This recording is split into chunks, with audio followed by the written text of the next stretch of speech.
Olá, tudo bem? Você já ouviu falar de leitura higiênica? Não, parece um termo novo, não é? Mas não é. É um termo alcunhado aí no início dos anos 1900, muito utilizado pelos pedagogos da época. E isso queria dizer que era um mecanismo de prática de leitura considerando tanto o estudante como também o ambiente, em que não só a leitura, mas também a aprendizagem, o estudo convencional se dava. E é sobre isso que nós vamos falar. Trata-se de um assunto importante para você, professor, para você, pai e mãe que ensina o seu filho.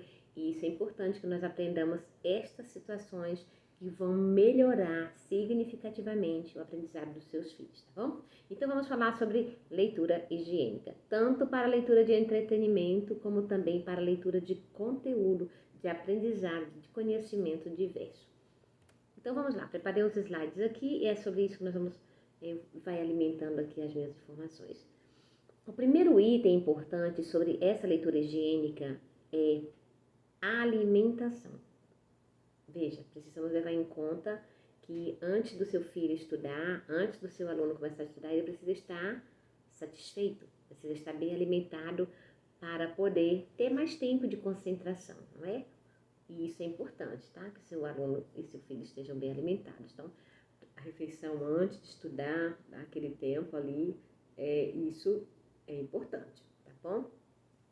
Por quê? Porque o estado de saúde físico e mental interfere na eficiência da leitura. O seu estudante, o seu filho vai se concentrar por mais tempo, não é? Ninguém consegue ficar muito tempo com fome. Aquilo afeta, né? Causa um desgaste, uma falta de energia, não é? Porque a nossa energia vem dos alimentos. Então é importante que você cuide desse aspecto, tá bom? Alimentar bem antes de estudar. Outro item importante, luz ou iluminação. Você já parou para perceber que um ambiente mais iluminado é muito mais agradável, mantém a sua situação de concentração bem mais plena? Então é importante que você, pai, você professor, cuide dessa questão do ambiente, da iluminação do ambiente de forma adequada para o seu estudante e para você também, não é? Vai ajudar você no seu desempenho também, tá? Então a iluminação, ela impacta na qualidade tanto da leitura como do estudo. Então observe como essa iluminação está projetando no seu material, no material do seu filho, para que ele possa enxergar bem, ter uma boa visão, ler com limpeza, não é? Para que isso ocorra, você precisa averiguar se a luz está baixa. Então, às vezes você observa, até nós mesmos adultos, quando nós estamos estudando num ambiente com luz baixa, nós sentimos sono. Então, quanto mais luz no ambiente, mais nós ficamos ali em situação de concentração mais intenso, mais acordados, mais vivos. Então, é importante considerar este ponto da iluminação do ambiente. O outro item importante também é a temperatura. Você já parou para pensar sobre essa questão, que é importante? A temperatura, e aí isso vale para quem está nos extremos, né? Extremo sul, extremo quente. Né? Os extremos do sul, mais frios, e norte e nordeste, mais quentes. Importante que você deve criar um ambiente com a temperatura adequada, porque isso favorece a boa leitura. Então, depende muito, né, dessa questão térmica, da sensação térmica, mas normalmente, se você está num estado, numa cidade com a temperatura mais elevada, mais quente, então o ideal é que você procure um ambiente, procure refrigerar esse ambiente para que o seu estudante tenha mais tempo de concentração, porque o calor demais, ele é incômodo, né? Ninguém concentra. Eu tive a oportunidade de ser professora aqui na cidade onde eu moro, que é muito quente, e eu percebia que os meus alunos ficavam muito estressados quando o ambiente da sala estava quente. E eu me lembro que a minha sala não tinha ar-condicionado, era um ventilador. Então, eu tinha que trabalhar observando aquela condição climática, porque nós não conseguíamos render, nem eu conseguia ter amenidade e muito menos os estudantes. Então, isso é importante que você procure trabalhar considerando, procure aquele ambiente mais arejado. Se você não tem ar-condicionado em casa, use o ventilador, procure refrigerar aquele ambiente, procure aquele ambiente mais fresquinho, mais arejado da casa, para que ali o seu filho, o seu estudante possa estudar num ambiente mais refrigerado.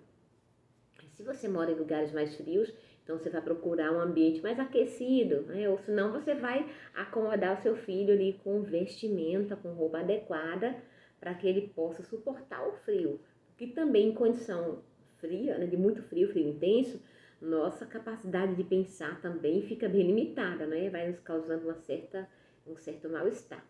Então é importante que as roupas, tanto para o clima quente ou frio, sejam usadas de forma adequada. Escolha peças leves para os lugares mais quentes e peças mais aquecidas para os lugares mais frios, né?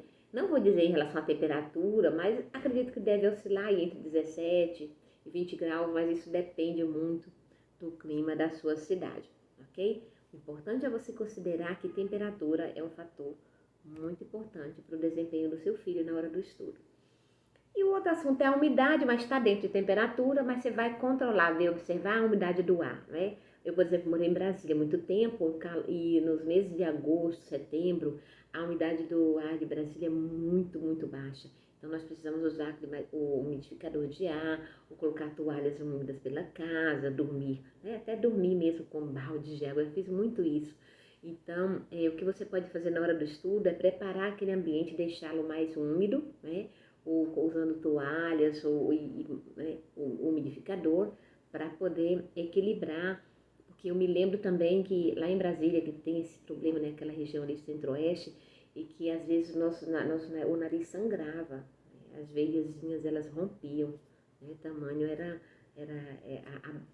baixa umidade. Então você vai ter esse cuidado com usar o umidificador, né, nos períodos secos, e controlar o ar-condicionado caso você more em lugares mais quentes, ok? A ventilação também, né?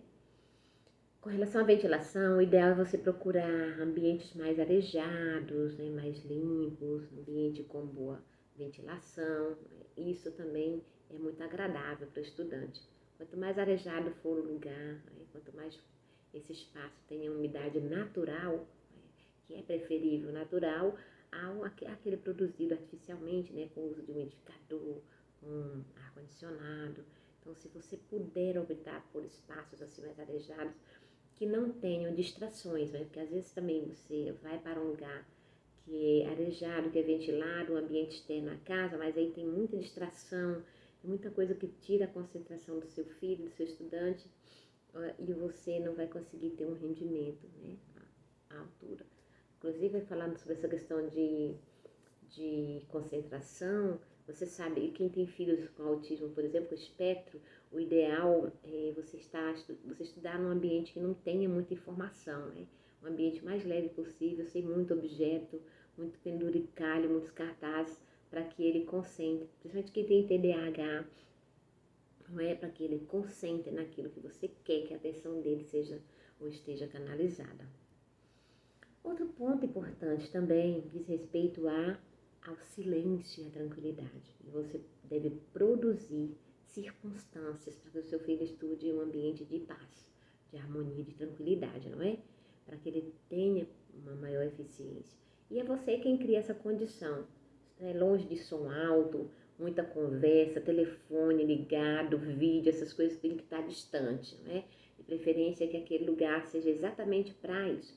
É momento para a concentração no estudo. Isso é fundamental, ok? Conversas, né? Avulsas, porque muitas vezes também tem pessoas outras em casa e aí não entendem que aquele momento é de concentração e aí atrapalham ali a concentração do estudante. Tudo mais que não tiver relação com o estudo, é melhor você projetar para depois, para que ali você tenha manter aceso o seu foco. Um outro item é com relação ao assento e à mesa, né? O ambiente, o objeto, né? Os objetos, cadeiras, aqueles que vão produzir um certo conforto na hora do estudo. Todos dois, a cadeira e a mesa devem estar adaptados de acordo com o tamanho do seu filho, com a idade do seu filho. Que às vezes tem, né, criança que se incomoda, né, com os pezinhos pendurados. E por isso que em escola, por exemplo, nós, né, mandamos fazer cadeiras adaptadas para a idade deles. São cadeiras pequenininhas, para que eles fiquem com os pés no chão. Porque aquilo deixa a criança em estado de conforto pleno, com os pés ajustados à coluna, próximo à mesa. E esta relação ela é muito importante. Mas vamos pensar que de repente você não tem essa condição em casa né, de fazer cadeira adaptada e tudo. Então ajuste isso, né? Ajuste isso, coloque alguma coisa nos pezinhos dele.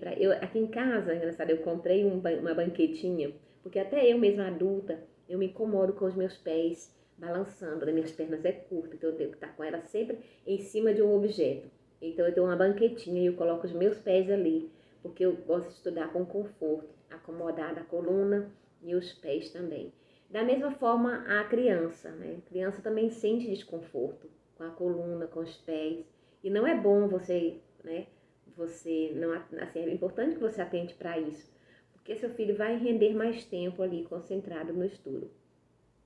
Então, tudo isso, né? Observar para que ele esteja na posição adequada, os movimentos dele estejam também libertos, né? Mais liberais ali os movimentos, para que ele possa ter um bom desempenho. Com relação agora ao objeto, que é o material, né? Isso vale não só para o meu material, mas para qualquer um outro que você utiliza, o livro, o caderno. Então, o material, o livro que você utiliza, observe o tamanho das letras, observe a forma das letras, observe a largura das entrelinhas, né? A cor das letras, o excesso de informação no teu texto, o excesso de imagem, gravura, observe a qualidade da impressão, papel, porque tudo isso também afeta no estudante. Então, por isso que é bom você optar por materiais mais limpos. Você que utiliza os meus livros, você sabe desse cuidado que eu tenho de procurar um material mais transparente. Já tentei até recorrer a esse meio do colorido, mas eu já vi que não vale a pena. O ideal é material em PIB, porque a criança mantenha a atenção, mantenha a sua concentração no foco principal, que é o conteúdo, aquilo que você quer que ele aprenda, ok? O seu objetivo ali não é o desenho, não é a figura, não é? É a escrita, é o texto, enfim, e você tem que observar estas coisas, ok?